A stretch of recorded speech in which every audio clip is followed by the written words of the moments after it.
A Sociedade Filarmónica Lucense recibía o título de socio de mérito do Círculo das Artes polo seu compromiso incomparable coa música e a súa difusión durante máis de 70 anos.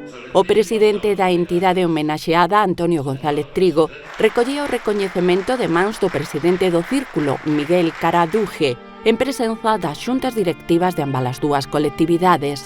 A cerimonia asistiu o deputado de Promoción Económica e Social, Pablo Rivera, xunto ao alcalde de Lugo, Miguel Fernández, e a subdelegada do Goberno, Isabel Rodríguez, entre outras autoridades.